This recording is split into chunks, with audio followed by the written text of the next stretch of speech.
त्रिपुरांतकारी भानु शशी भूमी सुतो बुधश्च गुरुश्च शुक्र शनि राहु केतव कुर्वन्तु सर्वे मम सुप्रभातम। श्री गुरुदेव दत्त, श्री स्वामी समर्थ। सुप्रभात मंडळी, अध्यात्म कलियुगातल्या चॅनलवरती मी वैदिक ज्योतिषी गणेश शास्त्री शुक्ल आपल्या सर्वांचे स्वागत करतो। मित्रांनो, आपण जे भरभरून प्रेम करत आहात, इतर लोकांपर्यंत ग्रुपपर्यंत शेअर करत आहात, नागपंचमीचे जे मी उपाययोजना सांगितले भरपूर लोकांनी केले, खूप लोकांचे फोन आले, त्यांनाही समाधान झालं की आपण जे काय विधी केले त्याबद्दलचे। खूप लोकांनी कसे करावे याबद्दल सुद्धा कमेंट्स करून विचारलं, त्याबद्दलही धन्यवाद। आपल्या काही शंका असतील तर त्या कळवा, परंतु त्याबरोबर आपलं नावही घाला। आणि जर पत्रिका पाहिजे असेल किंवा आपल्याला पत्रिकेबद्दल मार्गदर्शन हवं असेल तर फोन नंबर दिलेला आपण फोन करू शकता, परंतु कुठल्याही युट्यूबच्या मेसेजच्या खाली तुमच्या प्रश्नाची उत्तर आपल्याला मिळणार नाही। आपल्याला आपल्या व्हिडिओच्या खाली जे आपले माझा ऍड्रेस येतोय, माझी जी शाखा आहे गोव्यामध्ये, कारवारला, कुडाळला आणि बेळगावमध्ये, ते या ठिकाणी आपण संपर्क करू शकता। किंवा आपण जर लांब राहत असा या राज्यापासून किंवा इतर ठिकाणी तर आपण फोनवर संपर्क करू शकता। फोनवरती आपण मेसेज करून आपल्या प्रश्नांची उत्तरं विचारा, मी आपल्याला त्यांचे उत्तर देईन किंवा मार्गदर्शन सुद्धा करेन। ते मार्गदर्शन सशुल्क असेल, त्याची आपल्याला फी भरावी लागेल, याची सुद्धा नोंद घ्या। बाकी आपण जे आपल्याला राशीप्रमाणे काही करायचं असतं, सर्वसाधारणतः ढोबळ मनाने जे करायचं ते मी आपल्याला रेमेडीज सांगत असतो, परंतु आपल्याला व्यक्तिशः एखादं मार्गदर्शन घ्यायचं असेल तर आपण नक्की इथे संपर्क करा। आतापर्यंत हे आपले चॅनल आपण सबस्क्राईब केले नसेल तर सबस्क्राईब करा, बेल आयकॉन दाबा, शेअर करा, इतर लोकांपर्यंत ग्रुपमध्ये ही लिंक शेअर करा, जेणेकरून त्यांच्या आयुष्यात येणाऱ्या सुद्धा अडचणी काही आहे ते दूर करता येतील, दूर होतील, त्याचे आपल्याला लाभ होतील। चला तर सुरू करूया साप्ताहिक राशी भविष्य। 12 ते 18 ऑगस्ट साप्ताहिक राशी भविष्य सिंह राशी। सध्या कुटुंबात घडत असलेल्या गोष्टीतून, राजकारणातून आपण बोध घ्या व आत्मसंशोधन करा।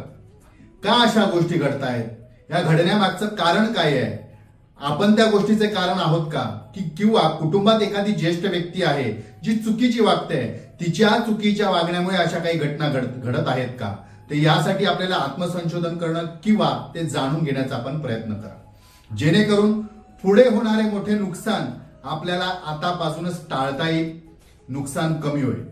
प्रत्येक गोष्टीत हिशोब ठेवणे आपल्याला बंधनकारक राहील।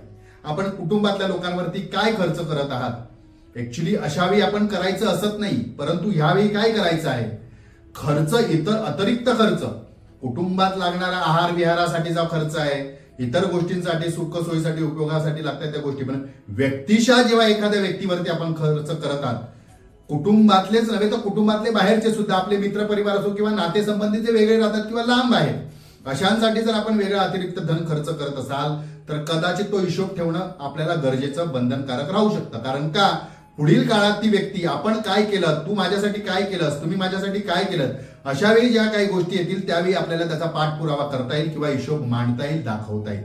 अन्यथा इतर व्यक्ती, आपल्या कुटुंबाच्या लोकांसाठी आपण तो हिशोब ठेवायचा असत नाही, ते आपलं कर्तव्य असतं।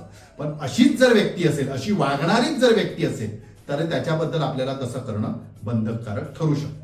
कारण अशा काही गोष्टीमुळे आपल्या कुटुंबामध्ये गैरसमज वाढू शकतो।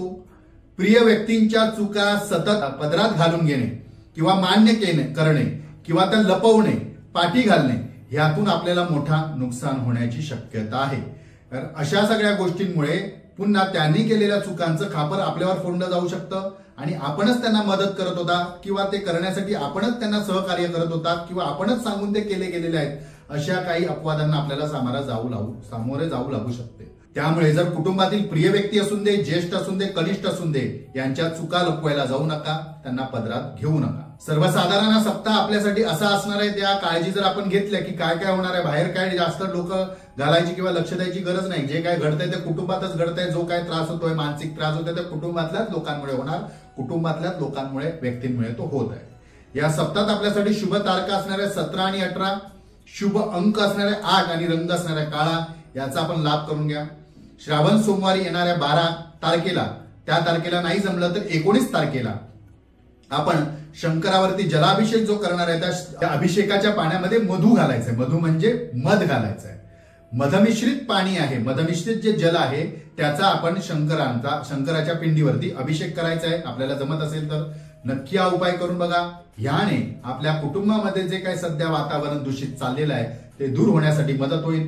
जर खूपच त्रास होत असेल तर श्रावण मासानिमित्त आपण जर घरामध्ये एक लघुरुद्र करून घेतला, ज्यामध्ये मधमिश्रित पाण्याचा जलाचा अभिषेक जर केला तर नक्की त्याचा कुटुंबासाठी किंवा कुटुंबाच्या कल्याणासाठी फायदा होऊ शकतो, फायदेशीर ठरू शकते. याचा लाभ घ्या.